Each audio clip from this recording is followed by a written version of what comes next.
State regime media, which calls itself Fox News, was losing all control on air, on live TV. We saw meltdown after meltdown of their propagandists, whether it was Jesse Waters, Laura Ingraham, Hannity, you name it. It was an absolute disgrace. Let me just show you what went down when you had Jesse Waters saying, look, I think maybe we use the oil money from Venezuela that we'll steal, then we'll take that to buy Greenland. How is this even on a network calling itself news? It isn't. It's regime propaganda. Here, play this clip. They want to do a deal. There's a method to the madness. Maybe we use the oil money from Venezuela to buy Greenland. Maybe we just share it with the Danes. I hear the Scandinavians like to get down like that. We don't judge. Then you have Laura Ingraham interviewing Senator Moreno from Ohio, and Ingraham's like, Greenland doesn't even exist if it was not for the United States. Canada doesn't exist if it's not for the United States. They owe our existence to us. What are you talking about? The most ridiculous statements ever. Play this clip. Including using the military. Greenland obviously would not exist were it not for the United States of America. We defend it. Canada would cease to exist without the U.S. military. They're our ally, but they're free riders, and they've made their views about the United States lately very clear. I mean, for real, this is worse than like RT or Sputnik or TASS in Russia. I mean, this is like worse than Pink Dress Lady in North Korea. Then Senator Moreno is like, in terms of oil, we deserve to be reimbursed from Venezuela for setting them free. Here, just play this clip. It was flawless. In terms of the oil, Laura, the days of America doing these things at our expense, at the taxpayer expense, is over. We deserve to be reimbursed for the cost that it took financially to free Venezuela.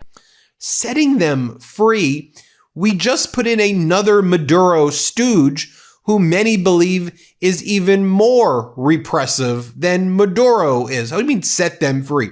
I'll just share with you. This is what a guest said on another program of Fox earlier in the day before it went into their evening program, where this guest talked about that Delcy Rodriguez is like a terrorist and that Delcy Rodriguez is someone who would kill all of the Venezuelans who are in the United States if they were to return. Here, play this clip. She's even more radical than Maduro. She's actually the daughter of a Venezuelan terrorist who kidnapped an American businessman and was eventually killed by police forces. That really shows to you how she's a true ideologue, but she's very smart and worldly, and she knows how to handle herself. So right now, we Venezuelans fear that they're going to leave us with Delcy Rodriguez, who we know as our chief of torture. Now back to Ingraham as she says, Denmark's saying Greenland isn't for sale though. And then Senator Moreno, Margaret Republican's like, we'll see about that. Here, play this clip. What about the idea of purchasing Greenland? Denmark said it's not for sale. Well, let's let the 50,000 people or so that live in Greenland make that decision. It could mean millions to each one of those people, and they'd have an absolutely much better partner in America, that we have the strength, the capabilities to actually help that country thrive and to have a check on Russia and China. I think it's a no-brainer, but instead of having an argument between us and Denmark, let's let the people of Greenland decide.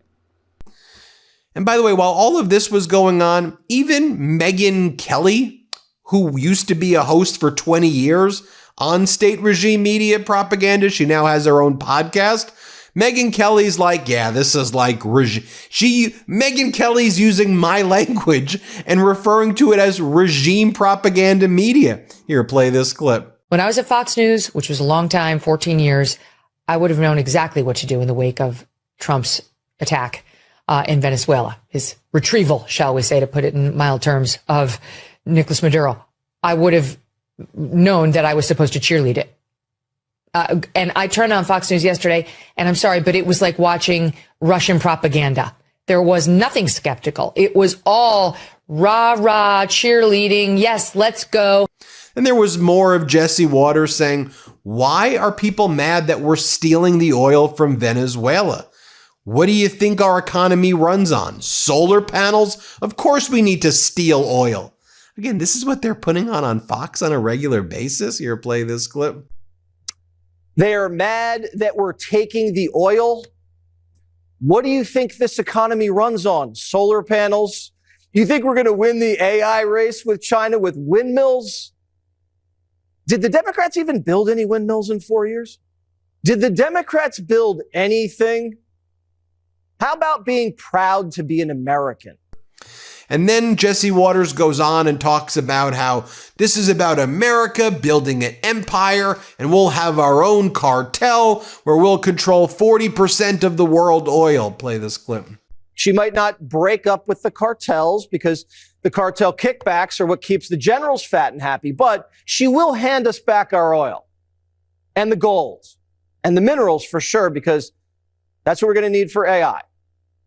Now, between Canada, the United States, Mexico, and Latin America, that puts Trump in control of a North and South American oil empire, which would control 40% of world oil production.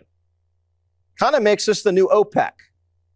We'd be in the strongest position we've been in a long time. But there's one more thing we need. Greenland has a population of 30,000 people, Jake. The real question is, by what right does Denmark assert control over Greenland? What is the basis of their territorial claim? What is their basis of having Greenland as a colony of Denmark? The United States is the power of NATO. For the United States to secure the Arctic region, to protect and defend NATO and NATO interests, obviously Greenland should be part of the United States. Not only are Russian and Chinese ships sailing all across the Arctic looking for riches and new routes, the flight paths of Russian missiles, they go directly across Greenland into the United States. Can't have that. The Arctic is the new frontier. It's the new battle space, economically and militarily. And this tiny, tiny, tiny Scandinavian country, a NATO member for sure, has an uninhabited colony, bigger than Alaska, sitting off the coast of Maine. Now, if we're going to defend NATO from the Russians and the Chinese, Denmark's not going to be able to do it because they just can't. And they're getting a little prickly about the situation. This episode is brought to you by IQ Bar, our exclusive snack, hydration, and coffee sponsor. IQ Bar protein bars, IQ Mix hydration mixes, and IQ Joe mushroom coffees are delicious, low-sugar, brain and body fuel you need to win your day. The new year means a clean slate. Time to transform frustration into fuel and power your day with IQ Bar. The Ultimate Sampler Pack is a great way to try all IQ Bar products and flavors. You get 9 IQ Bars, 8 IQ Mix sticks, and 4 IQ Joe sticks. All IQ Bar products are clean label certified and entirely free from gluten, dairy, soy, GMOs, and artificial ingredients. All IQ Bar products are packed with clean, delicious ingredients that keep you physically and mentally fit, like magnesium, lion's mane, and more. The new year gives us all a chance to reset. Maximize your brain and body's potential with IQ Bar's protein bars, hydration mixes, and mushroom coffees. Their Ultimate Sampler Pack includes all 3. I always make a New Year's resolution, but never stick to it. This year will be different because I'll have the help of IQ Bar. Whether it's starting my morning with IQ Joe, grabbing an IQ Bar or IQ Mix to refuel or rehydrate after a hard workout, IQ Bar has me covered. I'm genuinely a huge fan of theirs, and I know you will be too. And right now, IQ Bar is offering our special podcast listeners 20% off all IQ Bar products, including the Ultimate Sampler Pack plus free shipping. To get your 20% off, text TRUTH to 64,000. Text TRUTH to 64,000. That's TRUTH to 64,000. Message and data rates may apply. See terms for details. And they have Attorney General Pam Bondi shows up and she parrots Donald Trump's talking points and says, you know, the reason we had to invade is because Maduro emptied his insane asylums into the United States. Donald Trump believes that people who seek asylum come from insane asylums. And Pam Bondi is regurgitating those talking points. Here, play this clip. And Larry, you know, don't forget the Maduro emptied his prisons. He emptied insane asylums and let those people come into our country. during the last administration, and President Trump stopped it. Now he is sitting in the Southern District of New York, where he and his wife, Celia Maduro, will be held accountable for their crimes. This isn't just a drug dealer. You know, he's a monster. He's a narco terrorist, and she's also charged with 3 of the counts. Then you have this weird guy, this MAGA Republican senator from South Carolina, Tim Scott. And he's like, all of the free people in Venezuela are celebrating. Where, Tim Scott? Where are they celebrating? I could show you footage of pro-Maduro protesters in Venezuela. I'm not suggesting that they're not being coerced to go out there for Maduro, but there's little to no sign of opposition to Maduro or to the new Delcy Rodriguez authoritarian regime. Quite the contrary, there are paramilitary groups roaming the streets of Caracas and elsewhere in Venezuela, and anybody who has pro-U.S. leanings is being disappeared. But go on, Tim Scott. Tell us about, in your imaginary mind, where these freedom protests are taking place in Venezuela. Here, play this clip. Yeah. I do not at all. Well, let's get right back to the main thing. President Trump is a decisive, effective leader, and people, free people, are now celebrating in Venezuela and under dictators, Cuba, Iran.